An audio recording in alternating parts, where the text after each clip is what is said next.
Well, hello, friends. Thank you so much for joining us again for another conversation this week. I'm so excited about who we're bringing on and this new series that we're starting that's going to take us over the summer.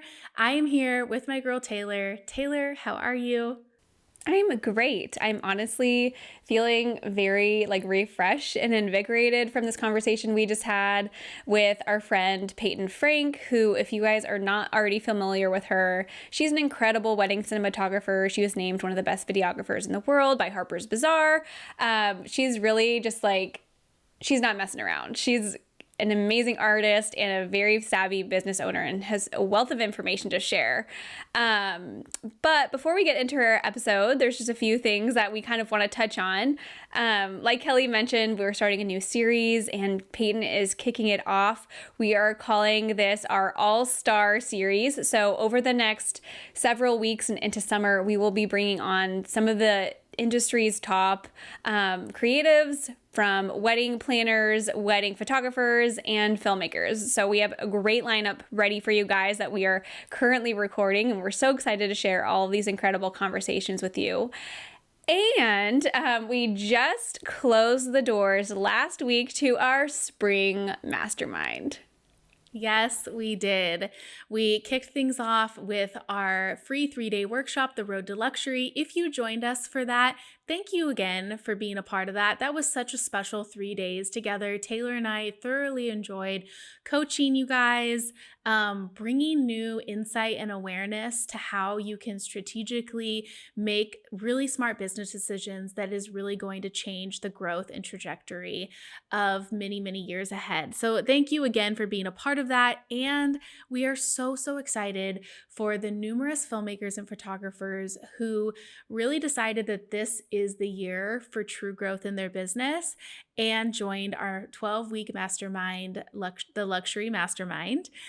We have an incredible lineup of speakers that are going to be a part of this one too. We always bring in 3 all-star speakers. Peyton was actually a speaker in our fall/winter mastermind last year, and she had just such an amazing talk. So many students walked away with a wealth of knowledge after she spoke to them.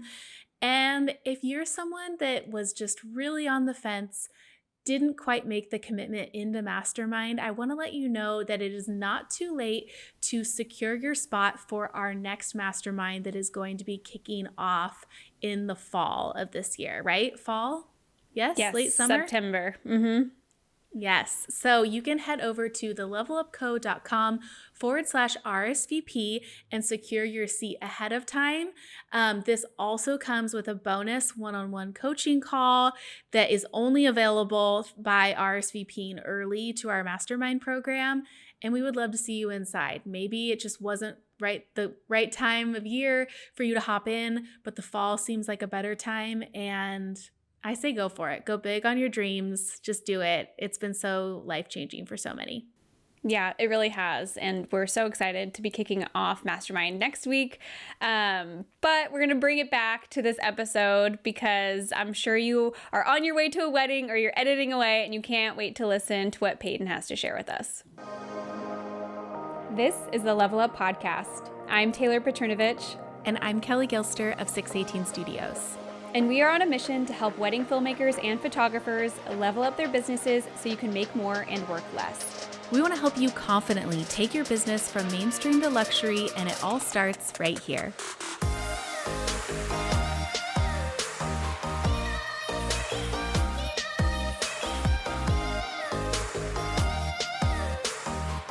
Well, Peyton, welcome back to the podcast. We're super excited to have this conversation with you. It's been a long time coming. Thank you so much for having me. I'm so excited to be here and to be a part of this summer series that you have. Yes, thanks for kicking it off for us.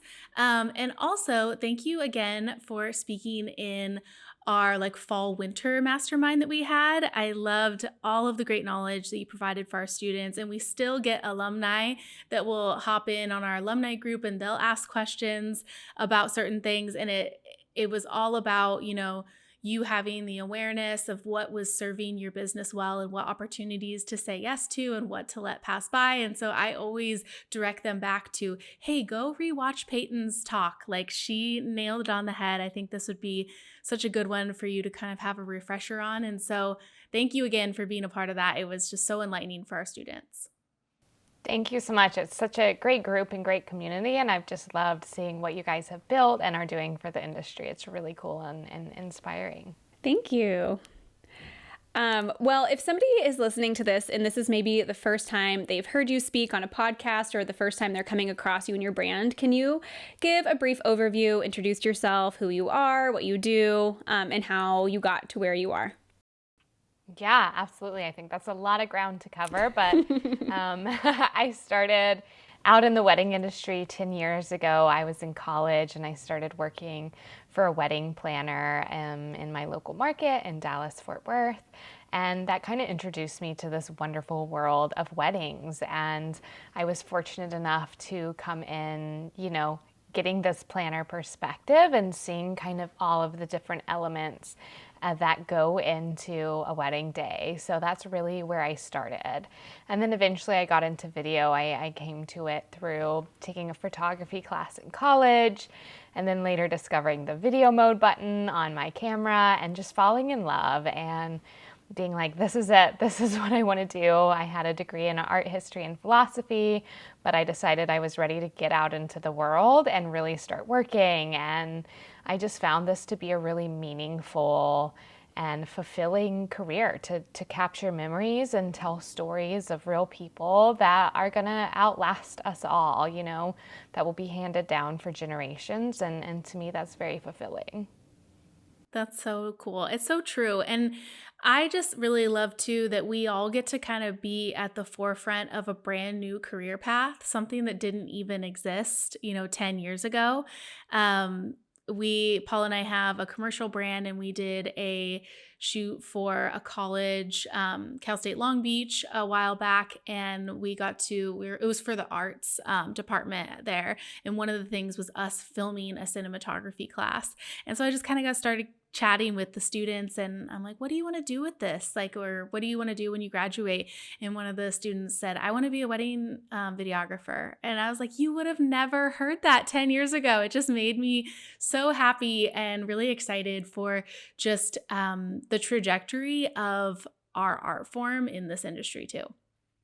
Yeah, absolutely. I mean, I've definitely seen the industry change so much over the last 10 years. I think that that's really been guided by technology, advancements in how accessible video equipment is and editing, software is, and then in just the demand for video and social media and people seeing, oh, this is something that I love to watch and I can't imagine having this of myself or of my family and having it forever. Yeah, so true. And it's crazy to think too, like how the industry itself has moved forward, which allows our art to be, created in ways that it never has before. Like, gone are the days of like the all red roses and only church weddings. I mean, these events that are happening across the globe are, 20 years ago, we would never fathom that people would be putting this much production and money into these events, and you have the ability to shoot them in such a beautiful way. And I think, Peyton, like, it's been so fun watching your career skyrocket. I'm sure that you hear this,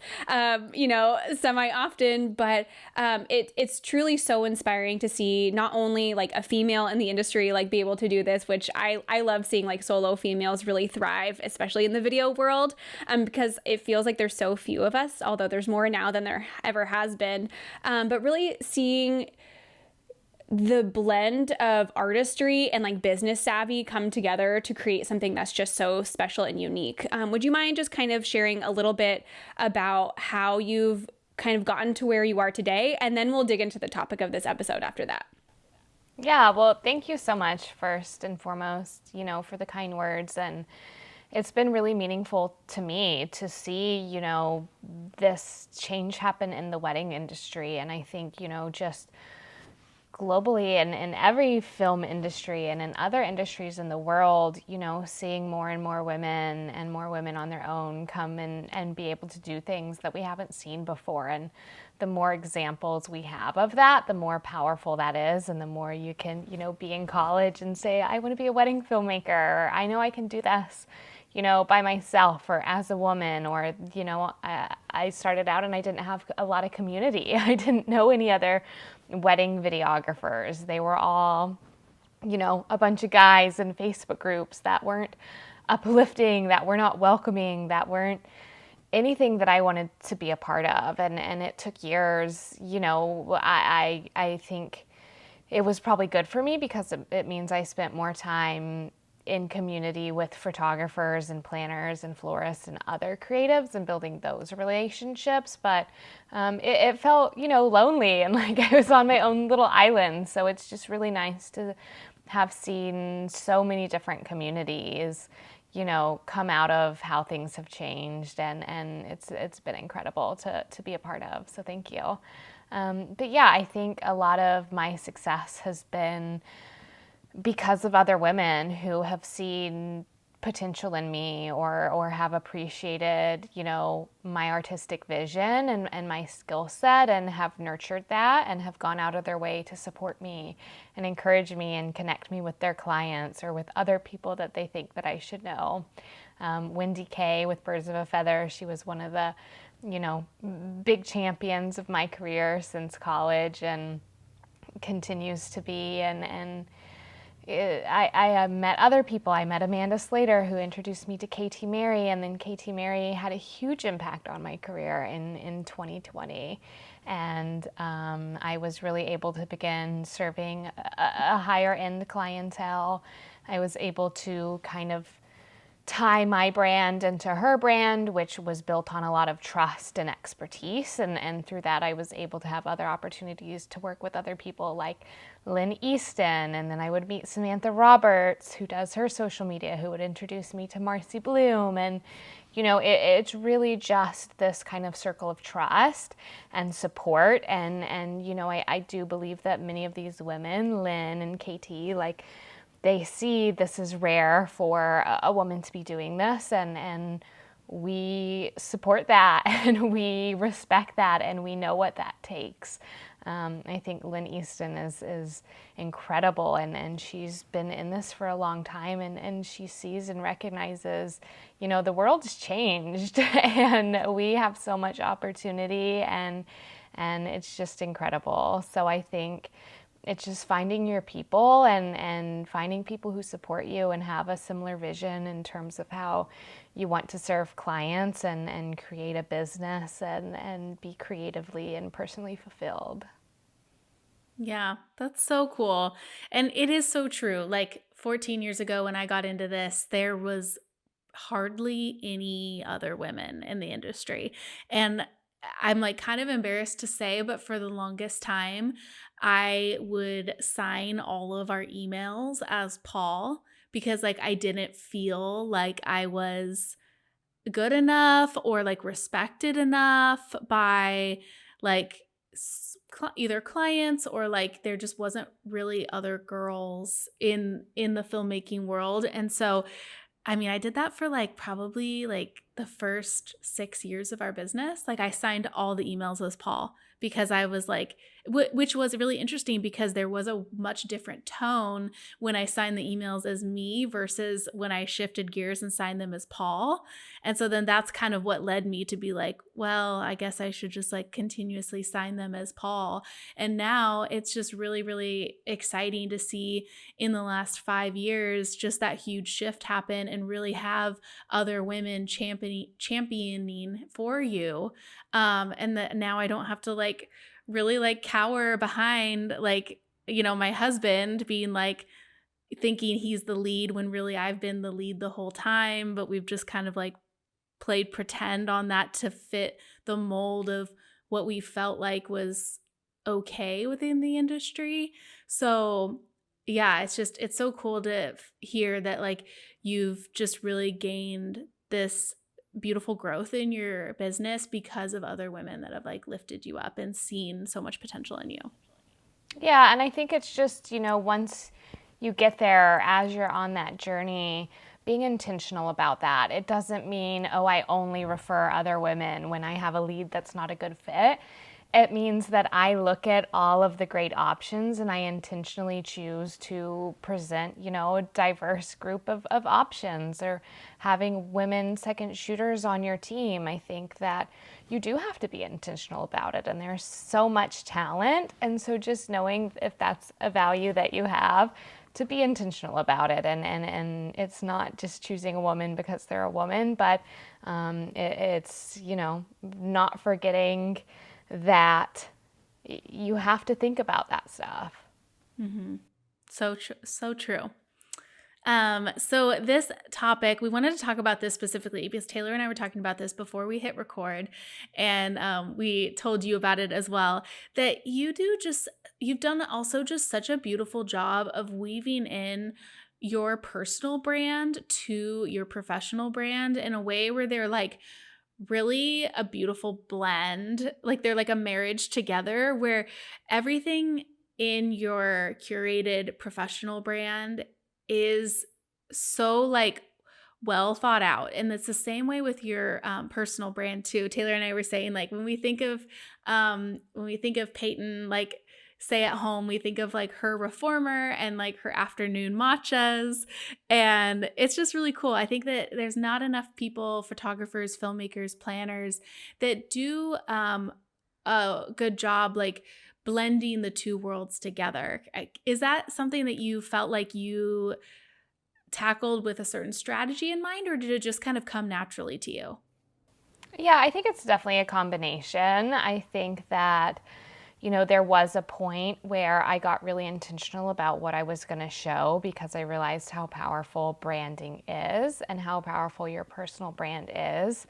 I think that, just throughout my life, it's something that I've always been thoughtful about. And when social media and Instagram came around, and I was using it kind of for the first time in college, I was really excited by it. I was really excited by this opportunity to like present yourself in this kind of curated way. And I don't think that that's inauthentic, but there was a point where I was like, okay, I'm gonna make a separate Instagram account, like a personal Instagram account. I call that my Finsta. And that's a private account. I let some friends, sometimes an industry friend will end up on there, mostly family. It's just one of those places where it's like, if I want to post something that's extra silly or something that doesn't feel like, okay, potential clients, potential collaborators, they don't need to see this. Would they enjoy it? Probably, but it's not for the public. I think as I've gotten older, I've also become just more private about certain things and wanting certain separation. So it was just kind of a natural evolution. But I think, it is something that you need to think about, is what is the story that you're telling through your social media? And if your social media is, your business, then you need to be thoughtful about that. And so for me, I think, I want to show a version of myself that I'm comfortable with my clients seeing. And I see that my clients will continue to look at my stories and stuff for years. And it's really cool that I can share some things that they value as well. My travels, stuff with, interior design, food. I think that these are things that resonate with me, and they resonate with a lot of my clients as well. So it's interesting to see kind of those things combine. And then I think, there's certain things, like you said, the matcha or Pilates or whatever, that kind of have been like reoccurring themes that people, like to message me and talk about. And it's kind of fun to just show up in a consistent way, or my cats, stuff like that. And I think it's this balance of like being true to you and sharing what excites you in an authentic way, but also making sure, does this belong on here? Like, is this productive? Do I feel like, just sharing a silly video or something that's really funny that maybe just should be for friends and close family? I think I've also just been more aware of like, once something's out there, it's out there forever, and it can be used out of context. It can be screenshot, whatever. So I am a very silly, very real, down to earth person, and I'll make like very funny, silly reels that I post on my private page. But it's like I would never want that to be like taken and put onto TikTok or like something without my permission. Not that that's going to happen, that I'm that funny, but you just have to think about that kind of stuff and think about what story are you telling, and is that productive to your brand or not? Yeah, I think so many people forget that Instagram is a marketing tool to be used as such, and every piece of content you choose to share, whether that be your work, whether that be sharing inspiration or those glimpses of your personal life, your personality, things like that, like all of those things are building your brand for you, and you have complete control over that. And Kelly and I were just recording another episode about an hour ago, and one thing that we said in there was it's kind of like a callback to what our moms told us when we were kids. Like, if you don't have anything nice to say, then don't say anything at all. And I feel like it's the same thing. Like, if you don't have a purpose for what you want to share, then like maybe don't share it. If it's not a part of a bigger purpose. I don't know. I'm trying to think of like things we see a lot of.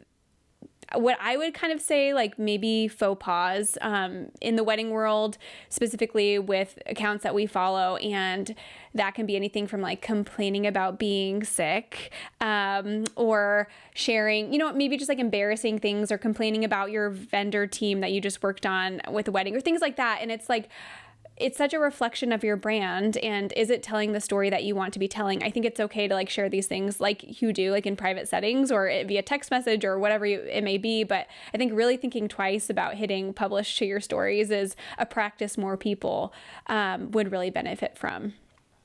Yeah, I mean, I think even in private Facebook groups, I see this with, photography groups, video groups, where someone might want to complain about a photographer or client, and they'll use videos or photos from that wedding. And I just think, that can be screenshot, that can be shared elsewhere. Like, that is a client who has paid you, or a creative vendor who has a business, and I just don't think that's the right way to ever go about things, and I think that I've seen lately more of a conversation about how, we shouldn't be sharing our clients' content before they've seen it and approved it or had the opportunity to just share it first.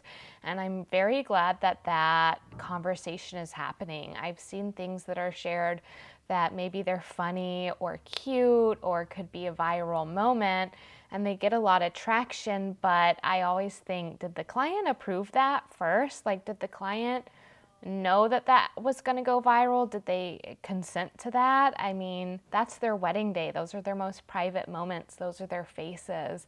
And I think it is something that we really need to be, discussing in the industry. For me, client privacy is everything. And respecting the vendor team, being, one collaborative team is so important. And so I think just continuing that conversation and asking ourselves, is this helpful? Is this necessary? Is this okay with everybody?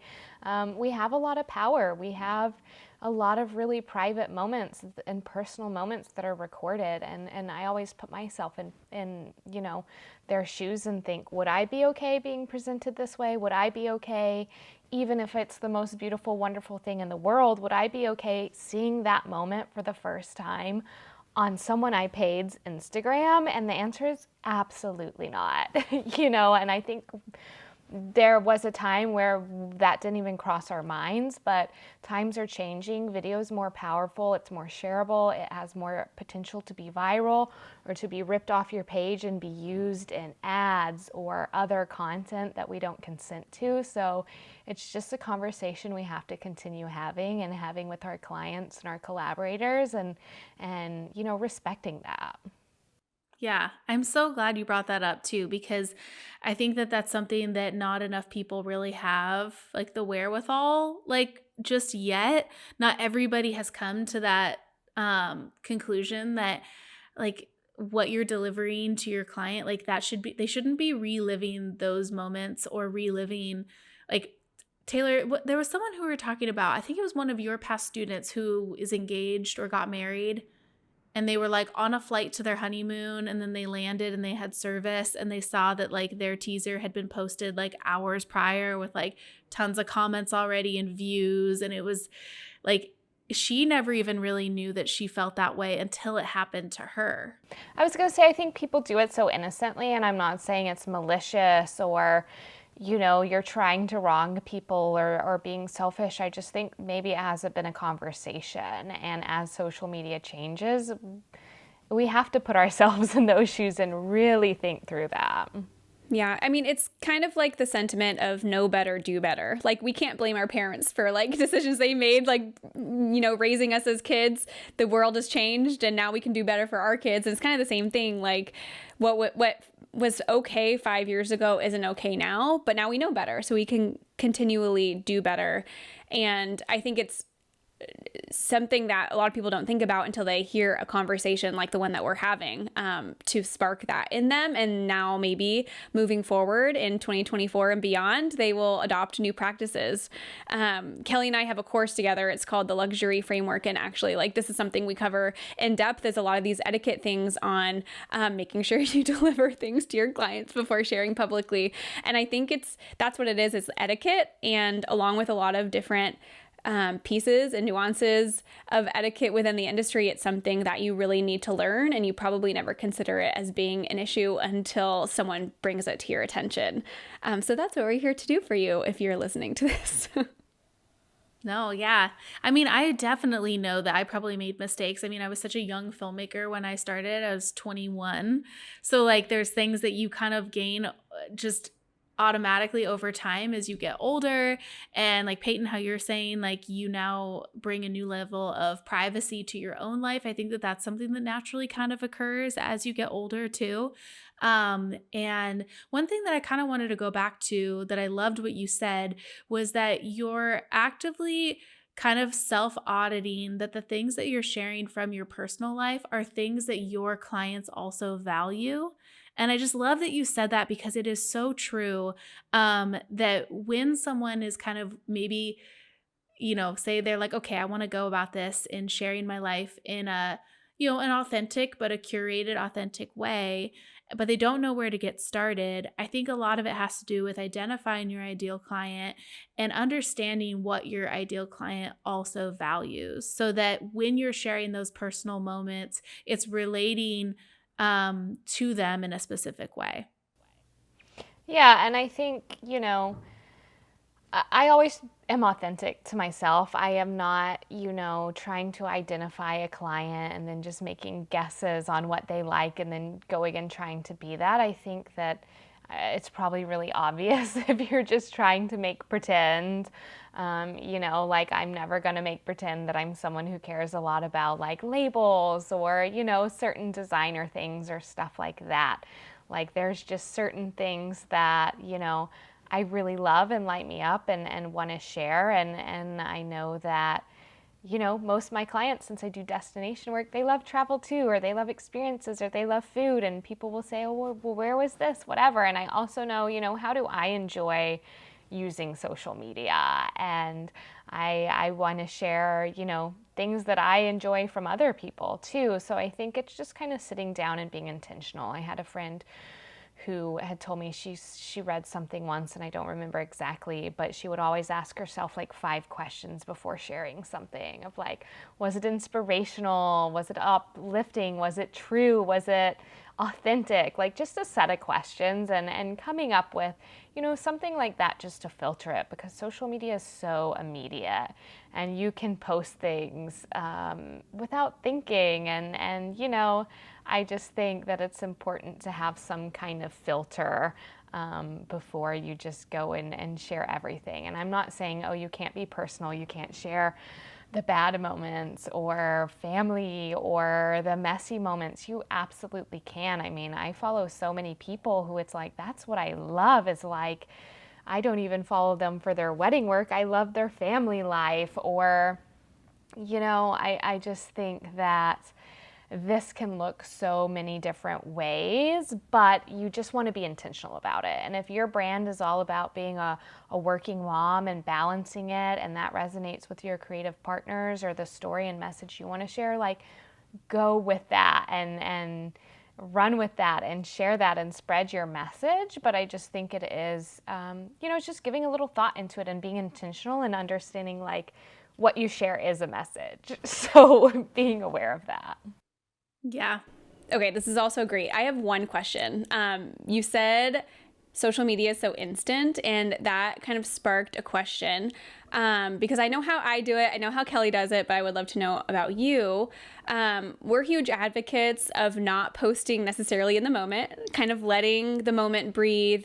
And that can look from anything from like behind the scenes of a wedding day, just like the iPhone shots or what have you, travel, things like that. Like, what's your philosophy on maybe like letting things breathe or posting things spontaneously? What does that look like for you? Yeah, so I think first and foremost, this depends on the project, the client, the creative team, and also me. Like, there are so many different factors. I don't just have one standard across the board.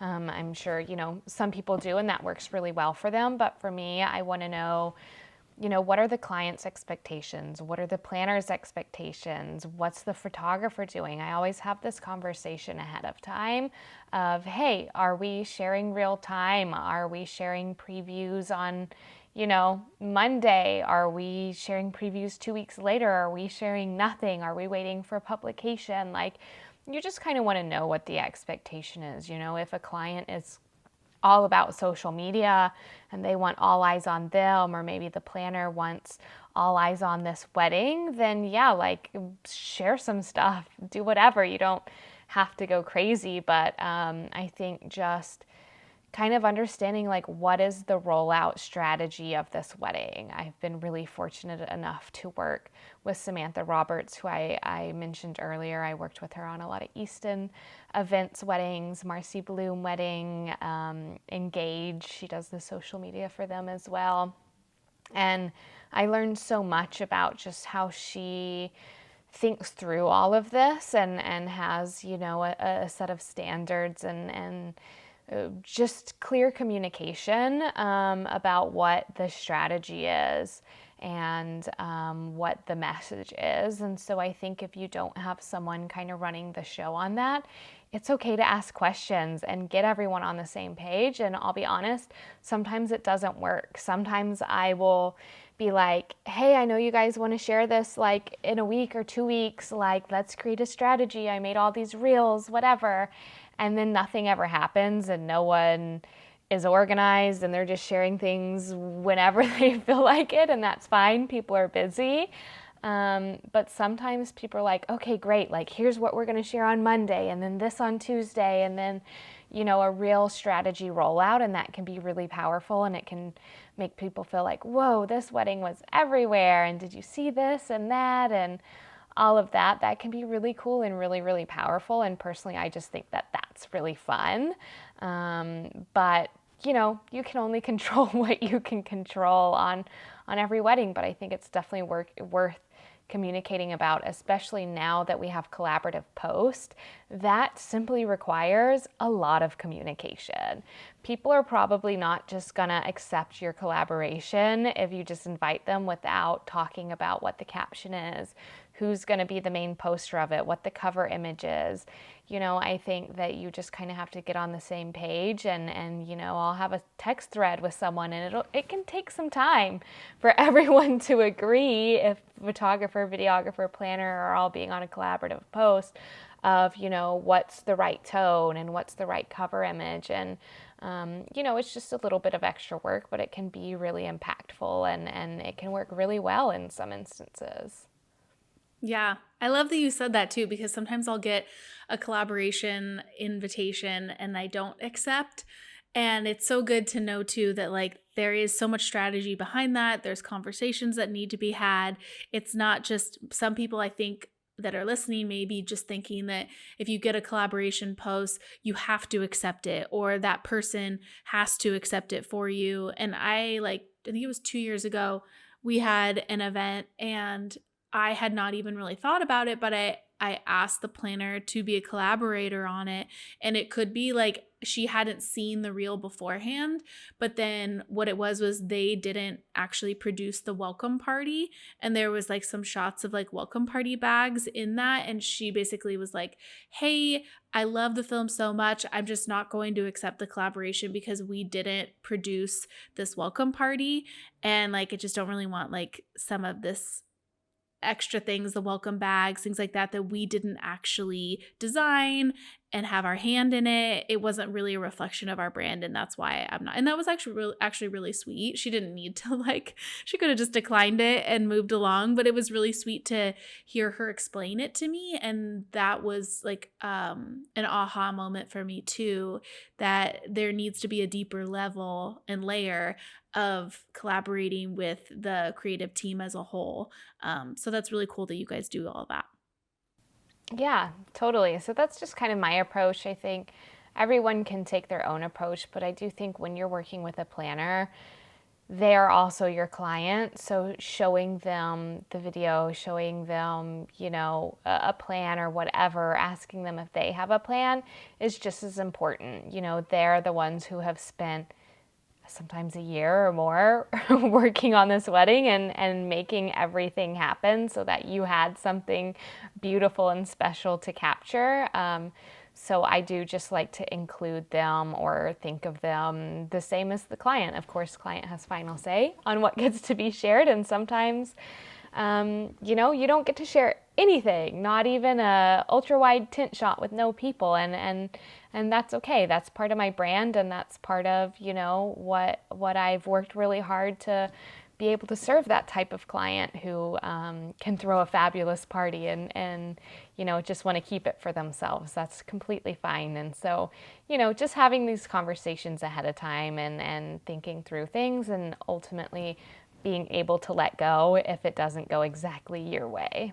Yeah, I mean, I think too, as you scale into the luxury market, ultra luxury market, you are going to find more instances where an NDA is presented to you, or a partial NDA. I know that Taylor, on a previous episode that we just recorded, she was saying, I'm going to be kind of quiet this year on Instagram because a majority of my clients are all NDA clients. And she's like, it's a little bit sad, but then again, like, I'm serving the client that I want to serve. And I think all of us kind of value, because we value privacy in our own lives, we also value a client who wants that for themselves too. And like you said, Peyton, like the ability for them to throw this huge wedding and celebration and not feel like they need to share it with anything else, with anybody else, I think is just such a powerful thing as well. And the fact that we get to play a part in preserving their privacy is something that I know that we don't hold lightly. And for listeners too,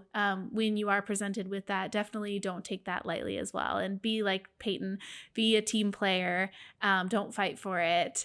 Just, kind of go with the flow. And that's really what's going to set you apart.